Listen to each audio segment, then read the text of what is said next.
Assalamualaikum warahmatullahi wabarakatuh. Pada video kali ini kami ingin mempresentasikan proyek kelompok kami dengan berjudul Perlindungan Hukum terhadap penyebaran konten ilegal di internet.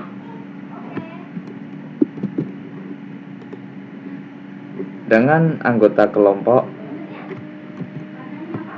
yang pertama, saya sendiri Muhammad Suhaimi dengan NIM 122106337 dan rekan saya Zulham Hair Aziz dengan NIM 122102242.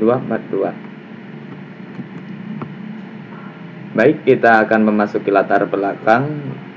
Untuk latar belakang di sini akan disampaikan oleh rekan saya, Saudara Zulham. Silakan untuk saudara. Baik, terima kasih kepada Saudara Ahmad.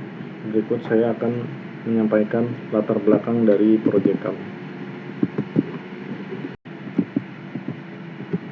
Latar belakang dari proyek ini adalah sharing dengan perkembangan zaman kehidupan manusia saat ini sangat tergantung pada gadget.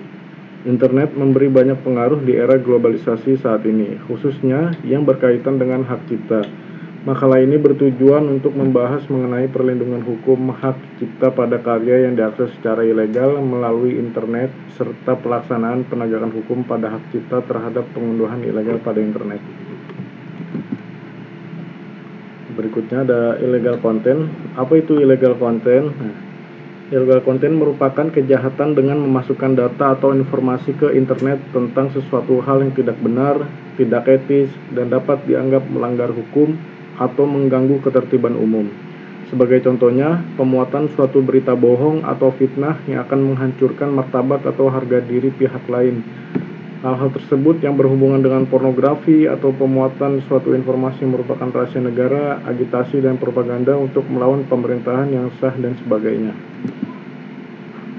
Nah, berikut ada poin dari pembahasan. Yang pertama, motif penyebaran konten ilegal, penyebab penyebaran konten ilegal, dan penanggulangan konten ilegal yang akan disampaikan oleh kerabat saya Muhammad Suhaimi. Waktu dan tempat dipersilahkan. Baik, untuk poin yang pertama, motif penyebaran konten ilegal. Motif penyebaran konten ilegal di internet sangat bervariasi tentunya, tergantung pada jenis kontennya dan individu ataupun kelompok yang terlibat. Beberapa motif utamanya adalah yang pertama yaitu keuntungan finansial. Yang kedua, ideologi atau keyakinan. Yang ketiga, keinginan untuk mendapatkan pengakuan atau ketenaran. Beberapa pelaku menyebarkan konten ilegal atau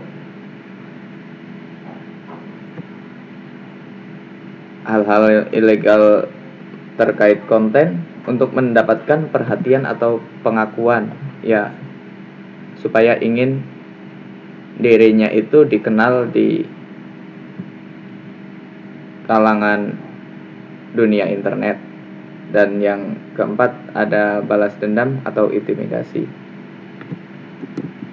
Poin yang kedua di sini, penyebab penyebaran konten ilegal itu sendiri adalah, ya,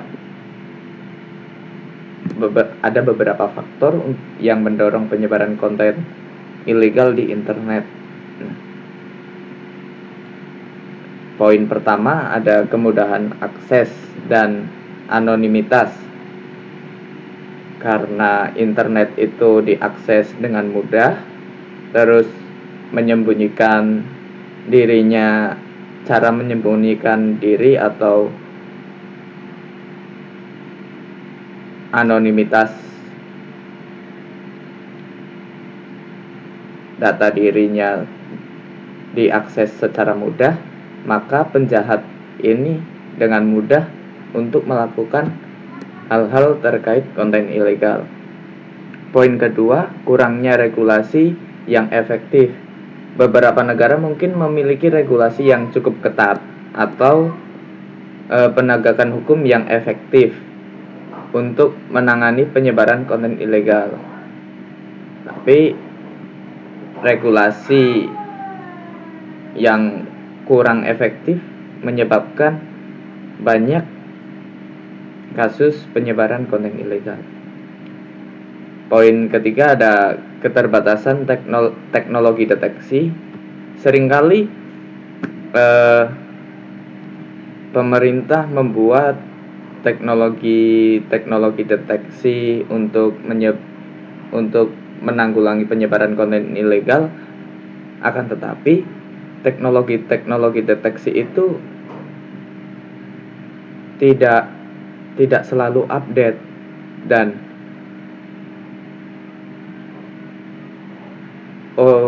para penjahat atau para penyebar konten ilegal ini kadang seringkali bisa memasuki celah teknologi deteksi yang ada. Dan poin yang keempat di sini adalah permintaan pasar. Permintaan pasar yang cukup banyak menyebabkan para penyebar konten ilegal ini itu untuk turun aksi. Nah, mungkin itu beberapa poin penyebab penyebaran konten ilegal. Kita lanjut ke poin ketiga, yaitu penanggulangan konten ilegal. Di sini ada beberapa penanggulangan yang bisa kita lakukan terhadap konten ilegal. Yang pertama itu dari upaya pemerintah sendiri. Yang pertama ada regulasi dan undang-undang. Yang kedua, kerjasama internasional. Dengan dibentuknya kerjasama internasional ini, mungkin ada teknologi deteksi terkait konten ilegal yang baru dari negara lain, atau bisa tahu kalau sang penyebar konten ilegal ini ada di negara lain dan sebagainya. Dan yang ketiga itu yang mungkin cukup penting di sini, yaitu pendidikan dan kampanye kesadaran akan terkait konten ilegal itu sendiri. Untuk peran dari masyarakat ada yang pertama partisipasi aktif, yaitu masyarakat berperan penting dalam melaporkan konten ilegal dan memberikan dukungan untuk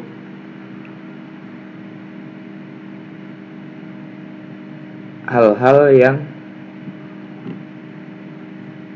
mensupport korban dari illegal konten tersebut. Yang kedua ada program edukasi. Mungkin masyarakat bisa mengadakan suatu program semacam seminar misalnya, untuk mendidik masyarakat tentang cara melindungi diri dari konten ilegal dan berpartisipasi dalam penanggulangan. Yang ketiga ada layanan bantuan, yaitu untuk menyediakan bantuan, entah itu bantuan hukum atau bantuan secara psikologis terhadap korban dari konten ilegal itu sendiri. Mungkin itu yang bisa saya sampaikan. Untuk kesimpulan dari presentasi kali ini, yaitu terkait penyebaran konten ilegal di internet, termasuk motif, penyebab, serta upaya penanggulangannya. Dari motif utama penyebaran konten ilegal mencangkup keuntungan finansial, ideologi atau keyakinan, keinginan untuk mendapatkan pengakuan atau ketenaran, serta balas dendam atau intimidasi. Untuk faktor-faktor yang mendorong konten ilegal dan upaya pemerintah, peran masyarakat, serta penggunaan teknologi canggih yang sangat penting dalam menanggulangi penyebaran konten ilegal itu. Mungkin itu saja yang dapat kami sampaikan. Ada salah kata dan kurangnya, kami mohon maaf. Saya akhiri presentasi pada kali ini. Wassalamualaikum warahmatullahi wabarakatuh.